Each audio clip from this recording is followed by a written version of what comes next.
Assalamualaikum warahmatullahi wabarakatuh. Perkenalkan, nama saya Denika Prestiawan dari Prodi Sistem Informasi semester 7. Di sini saya akan mempresentasikan tentang tata kelola teknologi informasi menggunakan framework COVID 2019. Pada abstrak, UPT TIK Untan merupakan suatu lembaga yang melakukan pengelolaan teknologi informasi. Tata kelola teknologi informasi mencakup kepemimpinan, struktur, serta proses organisasi yang memastikan bahwa teknologi informasi dimanfaatkan seoptimal mungkin dan berkonsentrasi pada kinerja dan transformasi teknologi informasi untuk memenuhi kebutuhan saat ini dan yang akan datang. Kemudian pada pendahuluan, teknologi informasi atau dalam bahasa Inggris dikenal dengan istilah Information Technology atau IT adalah istilah umum untuk teknologi apa yang membantu manusia dalam membuat, mengubah, menyimpan, dan menyebarkan informasi. Dengan pemanfaatan teknologi informasi, maka perlu diperhatikan dalam tata kelola teknologi informasi atau IT governance. Tata kelola ini mencakup kepemimpinan, struktur, serta proses organisasi yang memastikan bahwa teknologi informasi dimanfaatkan seoptimal mungkin. Kemudian pada tinjauan literatur, yang pertama tata kelola teknologi informasi atau dikenal dengan istilah Information Technology atau IT adalah istilah umum untuk teknologi apa yang membantu manusia dalam membuat, mengubah, menyimpan, dan menyebarkan informasi. Teknologi informasi sendiri juga diartikan sebagai ilmu pengetahuan dalam bidang informasi yang berbasis komputer yang mengalami perkembangan yang sangat pesat. Dengan adanya pemanfaatan teknologi informasi, maka perlu diperhatikan tata kelola informasi yang mencakup kepemimpinan, struktur, serta proses organisasi yang memastikan bahwa teknologi informasi dimanfaatkan seoptimal mungkin. Yang kedua, ada COVID. Di sini COVID adalah kerangka kerja yang dikembangkan oleh ISAKA atau Information System Audit and Control Association. Kerangka kerja ini membantu organisasi menciptakan nilai optimal dari penggunaan teknologi informasi dengan menyeimbangkan manfaat yang ada dengan mengoptimalisasi resiko dan menggunakan sumber daya dalam menciptakan realisasi manfaat. Kemudian yang ketiga ada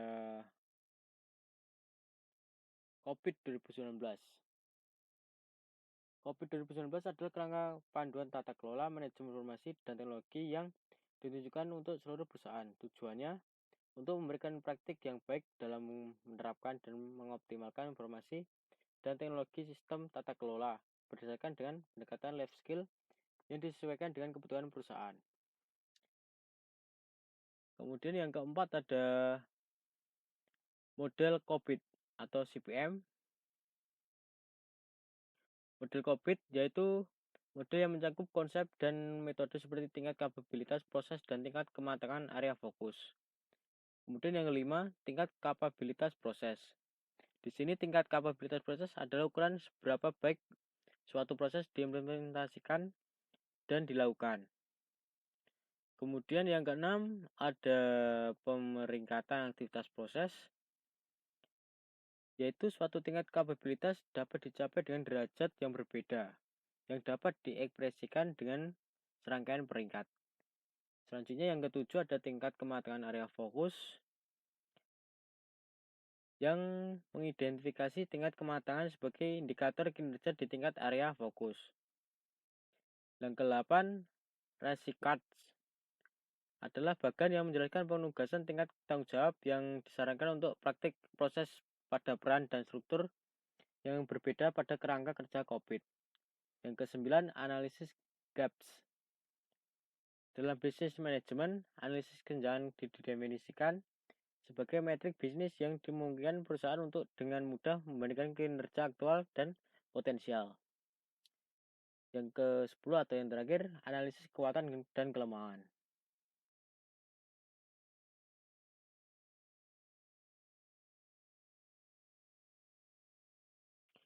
Selanjutnya pada metode penelitian. Pada penelitian ini, metodologi penelitian yang digunakan mengacu pada kerangka kerja Hefner, yaitu kerangka kerja konseptual yang digunakan untuk memahami, melaksanakan, dan mengevaluasi penelitian. Terdapat 3 komponen utama dalam terbentuknya penelitian, yaitu environment, knowledge base, dan AC research. Environment atau lingkungan meliputi beberapa komponen di dalam seperti orang, organisasi, dan teknologi. UPTT Accountant merupakan sisi environment. Artinya, dibutuhkan data dan informasi terkait yang dijadikan masukan untuk dilakukannya is research. Pada proses penelitian, terdapat beberapa tahapan yang dilakukan, yaitu studi literatur, inisiasi, perancangan penilaian, pengumpulan data, validasi data, pemeringkatan aktivitas proses, analisis hasil penilaian, dan penarikan kesimpulan. Knowledge base merupakan basis pengetahuan yang digunakan dalam melakukan penelitian. Di sini ada tahap penelitian, ada studi literatur, inisiasi, perancangan penilaian, ada pengumpulan data, validasi data, pemeringkatan aktivitas proses,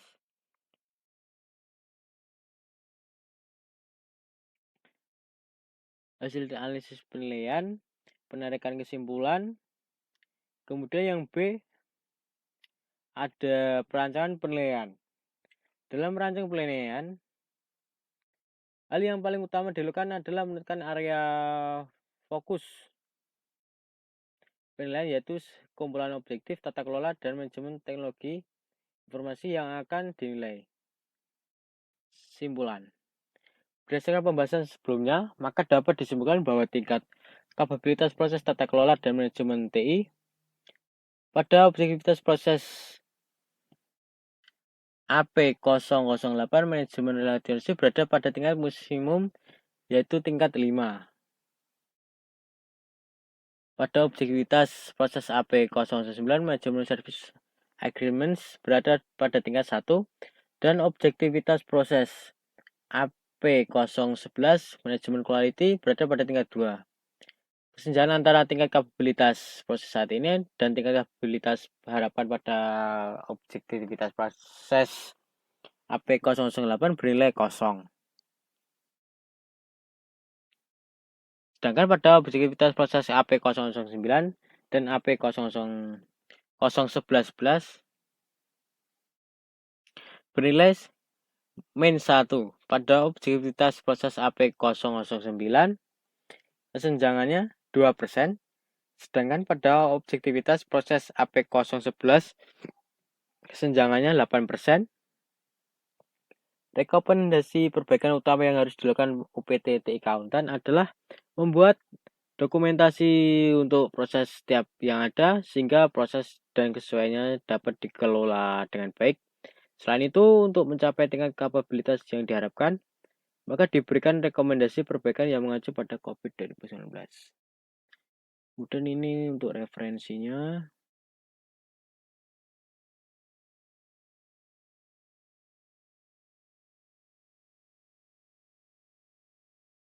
Kurang lebihnya seperti itu pemaparan dari saya. Bila ada salah kata yang kurang berkenan, mohon dimaafkan. Terima kasih. Wassalamualaikum warahmatullahi wabarakatuh.